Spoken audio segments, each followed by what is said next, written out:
All right, we're talking about our last topic for World War II, and that is segregation, racism, and American hypocrisy. So obviously in the war, we're fighting the Nazis who showed great racial prejudice against the Jews and other minority groups that they considered to be not human, subhuman, not the Aryan race. And while we were sending millions of men overseas to fight against this tyranny, same thing in the Pacific, where the Japanese, the rape of Nanking, right? How they were showing that the Japanese felt the Chinese rather were inferior, and so and the Japanese thought we were inferior. So we're fighting against racism in a way in the war, and yet we were perpetuating racism by our behavior as a country in institutions, in the military, and on the home front.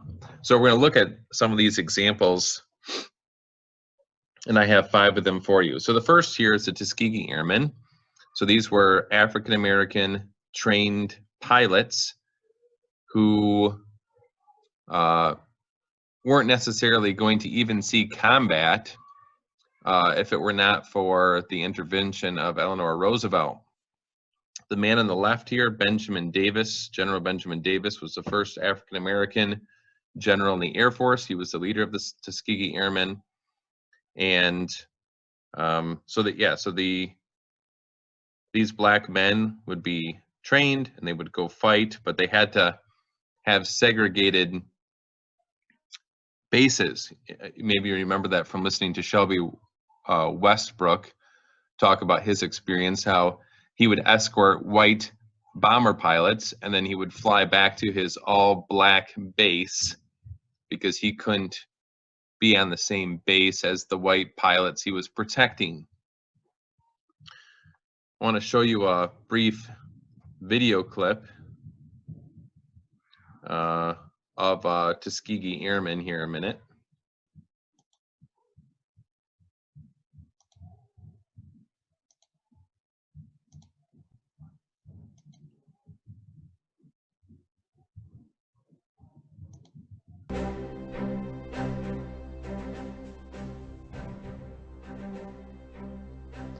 I just enjoyed what I did, and I did what I had to do for my country.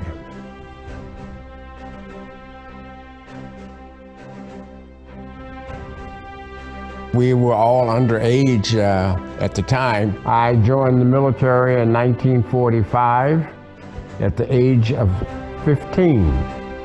I went to Tuskegee, Alabama, where the pilot training school was for blacks. President Roosevelt sent his wife Eleanor down to Tuskegee, Alabama. They didn't think that blacks could fly. He told Eleanor, he said, I want you to go down to Tuskegee and see if those black guys can actually fly. So she came on down there, and Chief Anderson took on a flight. She enjoyed it. They came down, they landed. She went on back to Washington and told the president, those kids, they can fly. Blacks couldn't go into the officers club along with white officers. The black officers decided, hey, we're doing as much for this country as anybody else. And we're going to go in there and have a drink in that club. And we did it. We had a big fight. After the fighting was over, the MPs separated everybody. That's the military police. We all had a drink and we all made friends after this was all over with. When the German escorts that came to meet us, they used to see the red tail as those red tails are blacks. They turned around and went back. We never lost too many aircraft. We never lost too many pilots, because we did our job. I was in World War II. I was a forward observer. I was in the Korean War. I was a master sergeant. I was in Vietnam in intelligence. What it means to be an American? That you're free. You're free to do anything you want to do.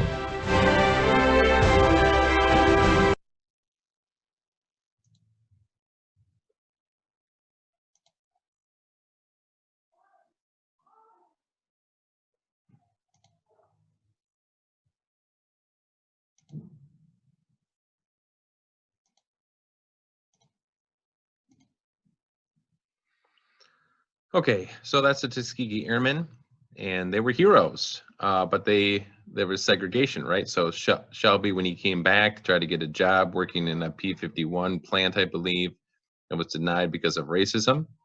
In the video, George talked about going to a club, a white officers club, and how there was a huge fight because there was segregation. So the duplicity, right? We're fighting racism, but we're racist. A second example, Port Chicago, California. This is not very well known. You won't find it in very many textbooks, but I think it's important for you to know, obviously. And another example of racism, institutionalized racism. So Port Chicago is a munitions place where we have stevedores, African-American stevedores loading ships with all kinds of munitions for the war. Now, African-Americans joined the armed forces, but at this time weren't really put in combat situations. And so if you were an African-American in the Navy, they didn't necessarily put you on ships to go fight the Japanese. Most likely they put you in ports like Port Chicago, where you would be given all kinds of menial labor and not very good conditions, because they didn't, they wanted the white folk to go fight. Well, the black people did the dirty work.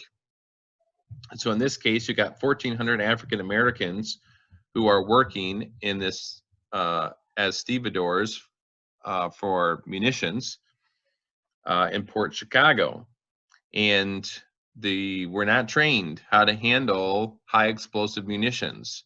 They were not given proper equipment. They were forced to work at a pace that was unrelenting. They were not given gloves in most cases. It was very hot in the summer and very easy for sweaty hands to mishandle things. They were worried about accidents, but they were not properly instructed or given safety equipment. And on July 7, 1944, there was an explosion, and it basically blew apart the whole dock.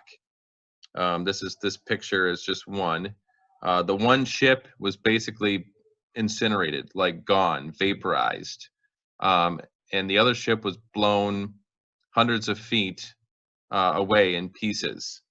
320 people died instantly. Hundreds more were wounded. 202 of the dead were African Americans.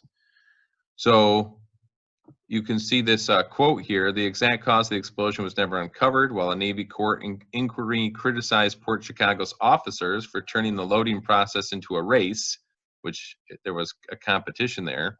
It placed most of the blame for the accident on rough handling by African American stevedores. The consensus of opinion of the witnesses, the court concluded, is that the colored enlisted personnel are neither temperamentally or intellectually capable of handling high explosives. So this is just enraging racism, right? So you have the court blames the black workers who were not properly trained, but it doesn't say that they weren't properly trained, and that's why the explosion happens. It says that they are not temperamentally or intellectually capable.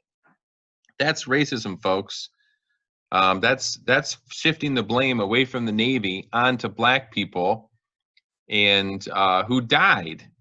So instead of recognizing their sacrifice for our country and taking the blame, the Navy did this deplorable racist junk and put the blame on black people instead. And so Congress planned to award $5,000 to the victims' families, but when they figured out that a lot of the victims were blacks, they reduced it. 50 of these. So then they, the next day or whatever, shortly thereafter, they wanted the blacks to go right back to work, although many of them were traumatized by the loss of their friends. I know one of them, for example, had traded shifts. So he was supposed to be on the ship that blew up, but had traded it with his friend. So his friend died instead of him. I mean, these people were traumatized. There was no psychologist brought in to talk to them, to go over their feelings or what it was like or whatever. None of that. They wanted to ship them right back to work in the same conditions that just blew up their buddies. And so hundreds of them refused. And then the Navy said, we're going to court-martial you and charge you with mutiny, and the penalty for that could be death. And so many of them went back to work under this threat of being charged with mutiny and being convicted to die. But around 50 of them held out, and they were charged with mutiny and sentenced to over a decade of hard labor for not just refusing to obey order, but inciting mutiny, which is a high crime. Thurgood Marshall, I believe, who was a leading lawyer for the NAACP at this time, who would later become a Supreme Court justice, fought to get this case overturned. And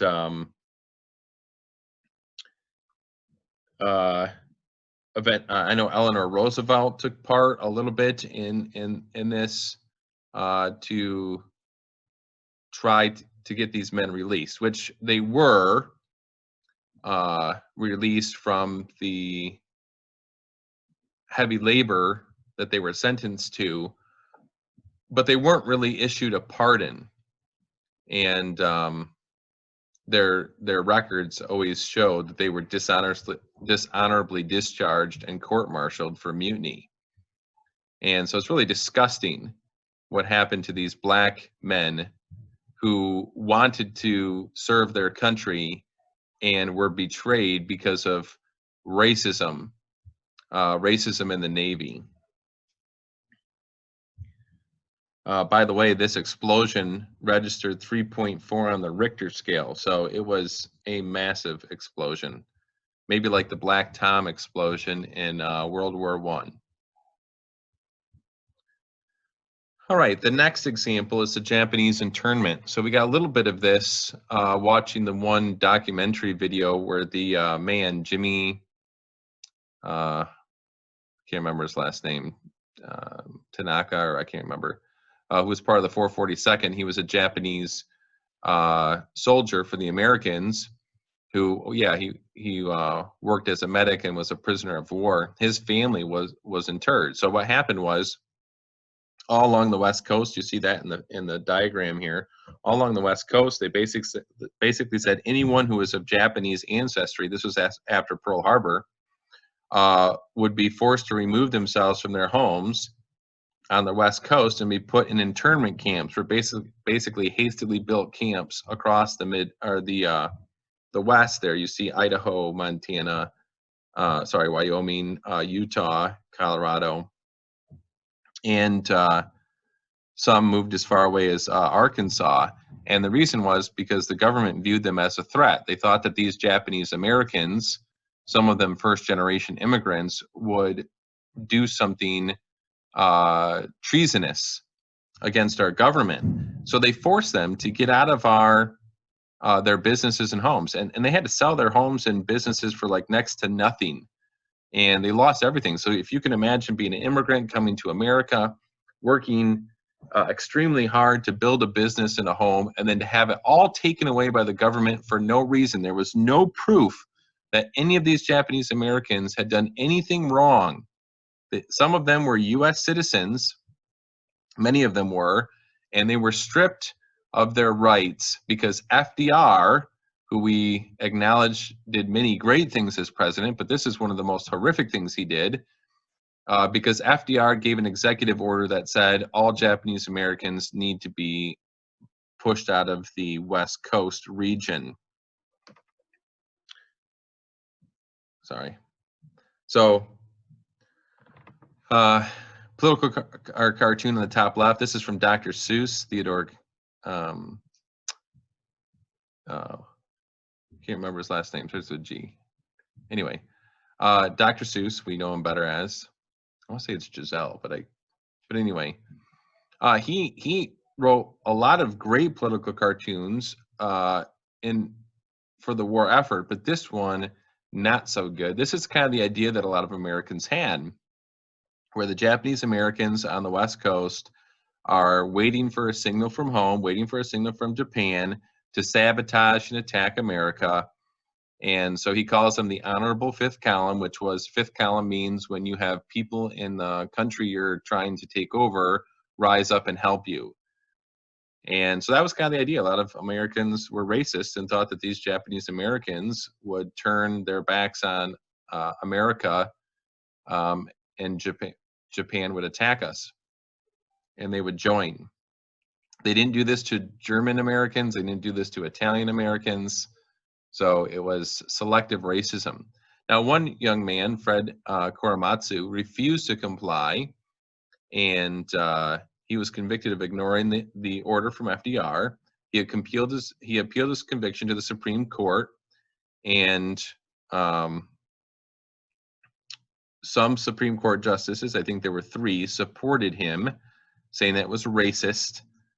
So the court voted 6-3 and said this was a military necessity. The justices didn't know that a Navy intelligence report had found that Japanese Americans posed no military threat and showed no evidence of being disloyal or being spies or of signaling subs, as the government had argued. They didn't know the government acknowledged in 2011 because the U.S. Solicitor General during World War II had deliberately hidden the intelligence report from the Supreme Court. And all these thousands of Japanese Americans were punished because of this racism. And they lost, like I said, their homes and businesses. The High Court finally repudiated its 1944 decision this past June. Chief Justice John Roberts wrote that forcing U.S. citizens into concentration camps solely and explicitly on the basis of race is objectively unlawful and outside the scope of presidential authority, 13 years after Fred Korematsu passed away. He's seen in this picture here. He did receive a congressional medal, I believe, from President Clinton, because in the 1990s, we acknowledged that what we did to the Japanese Americans was wrong. And we gave them some sort of like $20,000 per surviving family or something like this. But that's nowhere near probably what we stripped them of by taking away their homes and businesses, and then plus putting them in camps. So like Jimmy had, where his parents are in basically a concentration camp, not like the Germans did to the Jews, but I mean a camp where they're not allowed to leave, and he's off fighting for America. So it's like that. There's the duplicity. We're fighting against racism, but we have racism going on at home, and we expect men whose parents are being treated harshly because of racism to go fight for our country. It's just bizarre how these men, these Japanese Americans who fought in the army were heroes for what they went through. All right, number 4, the Detroit Race Riot of 1943. So if you remember, when we talked about World War I, we looked at how during the Great Migration, thousands of African Americans came to the North for jobs during the wartime.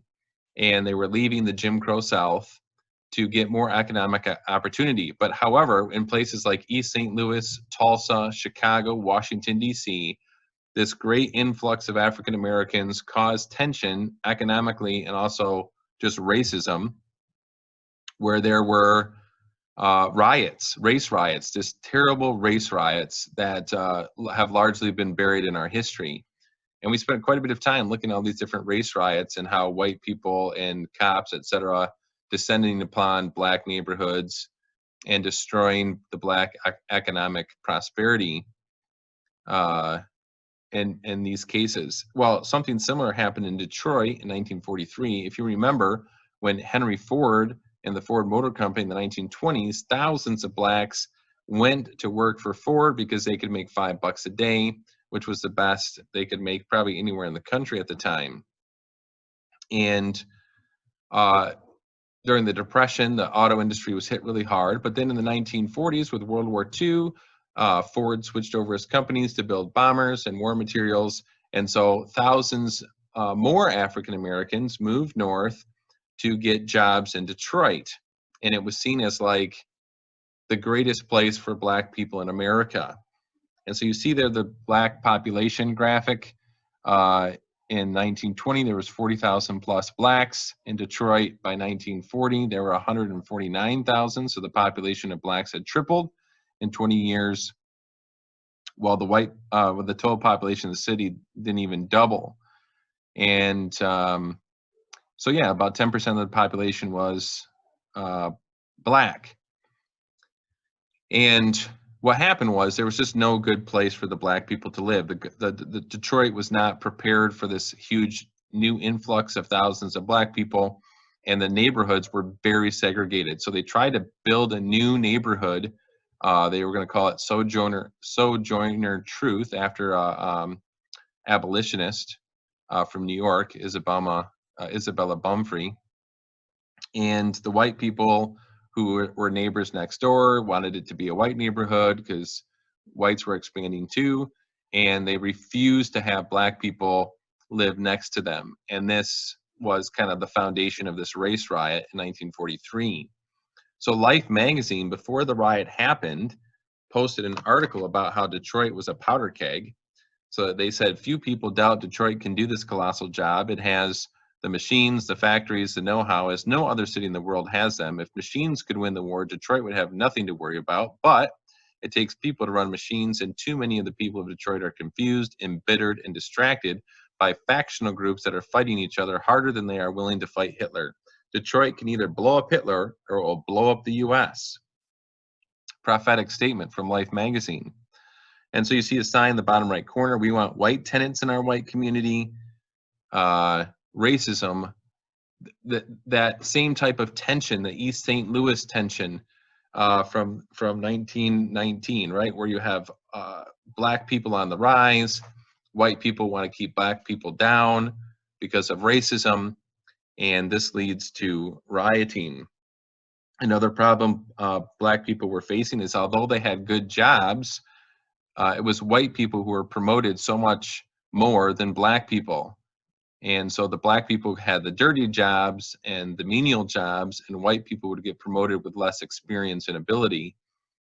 So there was racism, obviously, in the industry too. So what happens? Well, in 1943 in July, it's hot summer, and a lot of people are going to Bell Island, which is this popular park out in the middle of the water, and some black folk get into a mix with some white folk over racism issues. Then some rumors start to circulate. Black people start a rumor, or a black person started a rumor that a black woman had been thrown off the bridge. White people start a rumor that a white girl was raped by a black man, and angry mobs form, and they spend days terrorizing Detroit. And just, this was not like this was a very brutal race riot. 34 people would die, I believe, most of them from hand-to-hand type killings. Like, this wasn't gun violence. This was like stab someone to death repeatedly, or rip them out of their vehicle and beat them to death. And so a very vicious racial violence. 675 people were injured. They did over $2 million of damage. That's 1940s money, so significantly more today.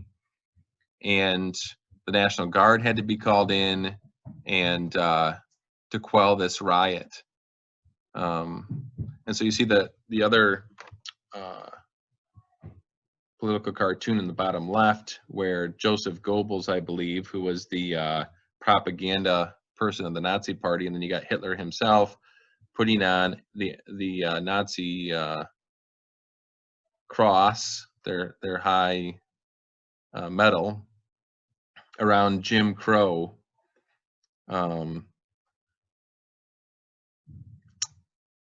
So just showing with the Detroit Riot in the background, for aid and comfort to the enemy is why he's getting the medal.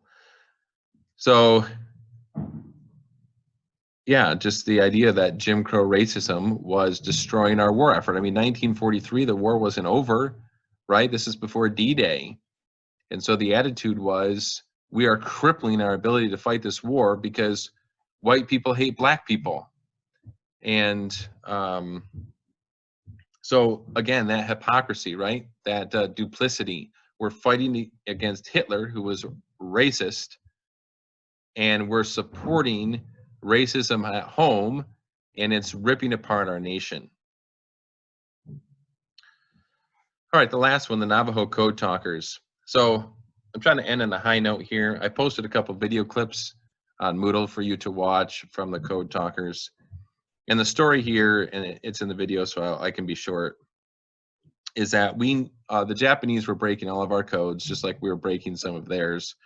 And so we needed an efficient way to communicate, especially on the ground during battle, where the Japanese couldn't intercept our codes and figure out what we were doing, where we were bombing, where we were moving our troops, etc. And so this son of a missionary who grew up in Navajo territory thought the Navajo language was perfect for a code. They created a code, tank is turtle, observation plane is owl, etc. And so they had Navajos communicate their code, starting with the Battle of Guadalcanal, I believe, going to the end of the war, especially on Iwo Jima.